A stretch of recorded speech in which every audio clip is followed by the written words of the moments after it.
આગ માત્ર વસ્તુ પદાર્થમાં લાગે, ઘરમાં, ફેક્ટરીમાં, બીજે ત્રીજે લાગે એમ નહીં. સૌથી મોટી આગ તો આપણા દિલમાં લાગે છે, જેમાં માણસ ભળભળ ભળભળ બળતો જાય છે. એ આગને, આગ લાગવાનું કારણ શું છે, આગ સમાવવાની વ્યવસ્થા શું છે, એ બહુ સમજવા જેવી છે. આખી વાત બહુ ધ્યાનથી સાંભળશો તો બહુ પરમ શાંતિ આને આ જીવનમાં અનુભવ કરી શકશો.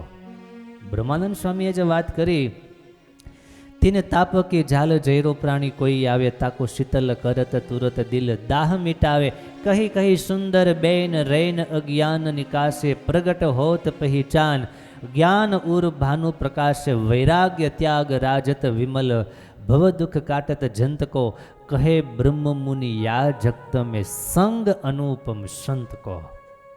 બ્રહ્માનંદ સ્વામીનો સવૈયો છે, એમાં સ્વામીએ વાત લખી, તીન તાપકી ઝાલ ઝેરો પ્રાણી કોઈ આવે. 3 પ્રકારના તાપ છે. કેટલા પ્રકારના? 3 પ્રકારના તાપ છે. એ તાપમાં આપણે સૌ કોઈ સળગીએ છીએ. 3 પ્રકારના તાપ: આધિ, વ્યાધિ અને ઉપાધિ. આ 3 પ્રકારના તાપ. તો પહેલી વાત એ છે, આ તાપ થાય છે કઈ રીતે? દુનિયામાં જે આગ લાગે એના ઘણા બધા કારણ હોય. શોર્ટ સર્કિટ થયું હોય માટે આગ લાગે, કોકે દિવાળી મૂકી હોય તોય આગ લાગે. ક્યારેક ક્યારેક એવું પણ બને, તમે તમારા ઘરમાં પણ ખાસ ધ્યાન રાખજો, આરતી કરીને અને આરતીને ઓલવી દેવાનું રાખજો. ક્યારેક ક્યારેક એવું બને છે કે આરતી કરીને તમે આરતી મૂકીને બહાર નીકળી ગયા હોય કામકાજ માટે, અને ત્યાં કંઈક ઉંદરડું ફરકતું હોય, રખડતું હોય, અને ક્યાંક હેઠું નાખે, એ ખાવા માટે હોય, એમાંથી આગ પકડે છે. આવા ઘણા બધા લૌકિક કારણો તો ઘણા બધા હોય, પણ અંતરમાં જે આગ લાગે છે એનું કારણ શું છે? એનું પર થોડોક રિસર્ચ કરવા જેવું છે. સાંભળો. પહેલું હરિભક્તો અંતરમાં આગ લાગે છે એનું કારણ છે કે આપણી ઈચ્છાઓની આગ એટલી બધી પ્રબળ છે કે નથી આપણને ક્યારેય શાંતિથી જંપવા દેતી. ઈચ્છાઓની આગ સારાએ વિશ્વને આજે ધમરોડી નાખ્યું છે. જેટલું છે એટલું ઘટે જ છે, જેટલું હોય એટલું ઓછું જ પડે છે. ધંધા તમારા થોડા ડાઉન હોય ત્યારે એક વિચાર હરિભક્તો ખાસ કરવાનો છે કે ભગવાને આપણને આ દુનિયામાં, બહુ ધ્યાનથી સાંભળજો, ભગવાને આપણને આ દુનિયામાં જીવવા માટે મોકલા છે, પૈસા માટે નહીં. સાચું ખોટું? જીવવા માટે મોકલા છે, પૈસા માટે નહીં. તમારામાંથી ડાયા એમ કહે કે સાહેબ પૈસા વગર જીવાય છે. પૈસા વગર જીવાતું નથી, પણ પૈસાથી જ જીવાય એવું નથી. પૈસો જ આપણું જીવન બની જાય એવું હરગીજ ન થવું જોઈએ. પૈસો છે એક વ્યવસ્થા છે, પણ એ વ્યવસ્થા જીવન ન બની જવું જોઈએ. ખરું ને? તમે જમવા માટે ગયા હોય કોઈ જગ્યાએ, તો ત્યાં તમને જમવા માટે ડાઇનિંગ ટેબલ અને ખુરશી આપે, એ શું છે? વ્યવસ્થા છે. હવે ખુરશીને ચોટાડીને હાલવા માંડાય? એ વ્યવસ્થાને વ્યવસ્થાના રૂપમાં સ્વીકારાય, એનો લાભ લેવાય, પણ એમાં એટલું બધું ચોટી ન જવાય. એમ ભગવાને આપણને આ ધરતી ઉપર જીવવા માટે મોકલ્યા છે. એનો અર્થ એમ કે પૈસા કદાચ 2-5 ઓછા મળે, એને લઈ અને અંતરની શાંતિને હણી ન નખાય. અંતરની શાંતિ એને ડામાડોળો ન કરી નખાય. મને એ પણ ખબર છે કે આ વાત સાંભળતા અમુકને એવું પણ કદાચ થતું હોય, ડાઈ વાત કરવી હેલી છે, પણ ના, આ વાત એ વિચારવા જેવી છે. અને અન્યથા ન લઈએ તો જ સારું છે. આમાં કંઈક સાર છે, આમાં કંઈક રહસ્ય છે આ વાતમાં. પૈસો છે એ વ્યવહાર અલગ છે, એ વ્યવસ્થા અવશ્ય છે, પણ એને માટે આપણે આપણી ઈચ્છાઓની આગમાં આપણે ઈચ્છેલું હોય. મૂળ વસ્તુ કેટલી છે એના તમે છો. આ વર્ષે તમે 30,000 રૂપિયા કમાવો છો, તમારું ઘર સારું ચાલે છે, પણ તમને આગ લાગી હવે 50,000 કમાવાની, તમારા ખર્ચાઓ વધવા માંડ્યા, અથવા તો ઈચ્છા એટલી બધી પ્રબળ થઈ ગઈ, આવતા વર્ષે 50,000 મારે જોઈએ, અને આવતા વર્ષે 50,000 તમે મહિને ન કમાણા એટલે શું થયું? આગ લાગી ને. ખરેખર એટલા સમયમાં, એટલા ટાઈમ પિરિયડમાં એટલી મોંઘવારી વધી નથી ગઈ, મોંઘવારી ડબલ થઈ ગઈ. મોંઘવારી કંઈક નિયર એબાઉટ જ છે, પણ આપણી ઈચ્છાઓની આગ આપણને સળગાવે છે, આપણી ઈચ્છાઓની આગ આપણને મારી નાખે છે. જીવવાનું છે એના બદલે મરવાના માર્ગે આપણે આગળ વધીએ છીએ. તો આ આગને બુઝાવવી બહુ જરૂરી છે. આગ લાગવાનું બીજું કારણ, અંતરમાં આગ લાગવાનું બીજું બહુ મહત્વનું કારણ હરિભક્તો એ છે કે કોઈનું જોઈ અને આપણને આગ લાગે છે. સગાભાઈનું સારું જોઈ પેટમાં લાગે લાય. કોઈનું સારું જોઈ અને પેટમાં લાય લાગતી હોય તો એ આપણી જ ભૂલ છે. એ આગનું કારણ સ્વયં આપણે પોતે છીએ. કોઈ પણ સારું થાય, કોઈનું કોઈ સુખી થાય, કોઈ જીવનમાં આગળ વધે તો આપણે એમાં હરખાઈએ, એમાં આનંદિત થઈએ, એમાં રાજી થઈએ, એના સુખમાં આપણે પાર્ટિસિપેટ થઈએ. બહુ સારું થયું. આપણે આપણા અંતરમાં આનંદ પ્રગટાવીએ, નહીં કે એની આગમાં આપણે સળગીએ. એમાં સળગવા જેવું નથી. જે સારું કામ કરે છે, જે આગળ વધે છે, એમાં પ્રસન્ન ચિત્ત થઈએ, એમાં રાજી થઈએ. કારણ કે ઈર્ષાની આગથી આ દુનિયા લગભગ બધી સળગે છે. તમે જ્યાં છો એ લેવલથી કોક આગળ જાય એટલે તરત એમ થાય હું ડાઉન થઈ ગયો. આપણે ડાઉન નથી થયા, આપણે ત્યાં જ છીએ. બસ પેલો માણસ થોડો 2 ડગલા આગળ વધેલો છે. આપણે ડાઉન નથી ગયા. સાચું ખોટું? આપણે હેઠા નથી વયા ગયા. આપણે તો છીએ ત્યાં જ છીએ. ત્યાંથી આપણે આગળ વધવાનું છે. માત્ર પેલો આગળ વધી ગયો એનું આપણે દુઃખ નથી અનુભવવાનું. તો આગનું બીજું કારણ છે, અંતરમાં આગ લાગવાનું બીજું કારણ છે ઈર્ષા. ત્રીજું આગ લાગવાનું કારણ હરિભક્તો છે સ્વભાવ. કયો સ્વભાવ? કે જે સ્વભાવ આપણું પોતાનું જ સાચું, બાકી બધું ખોટું. આ એક આગ છે. આ દુનિયામાં બહુ મોટો વર્ગ આને કારણે સળગે છે. 2 ભાઈઓનો પરિવાર સંયુક્ત રહેતો હોય અને એને જુદું થવાનું કારણ એક આ છે. હું કહું એ જ સાચું, હું કરું એ જ બરાબર. બધાને વિશ્વાસમાં લઈ, બધાને સમજાવવાનો પ્રયાસ, બધાને જો પોતે ખરેખર યોગ્ય જ હોય, સત્ય જ હોય, તો બીજાને એના માઇન્ડમાં વાત સેટ કરવાની એની પાસે કાબેલિયત નથી.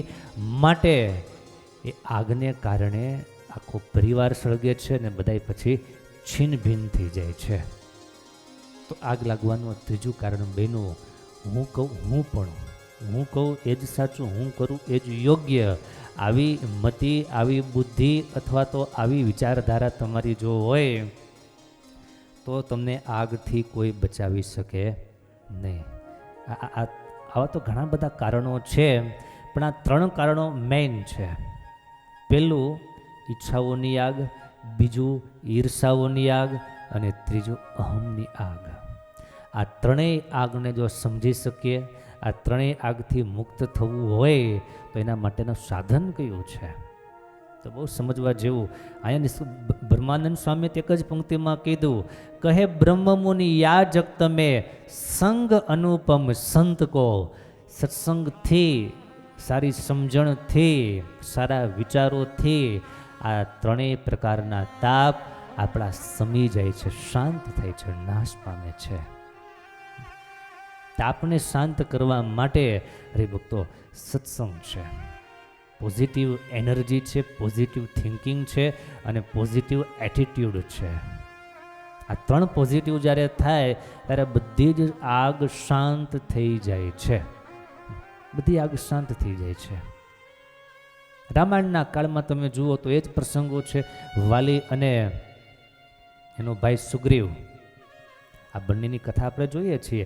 વાલીને આગ પ્રગટી, સુગ્રીવ એનો ભાઈ, એના ભાઈની પત્ની એના રૂપમાં મોહ પામ્યો અથવા ને ઈર્ષા થઈ કે હું આટલું બળવાન તો મારી પાસે સર્વશ્રેષ્ઠ હોવું જોઈએ.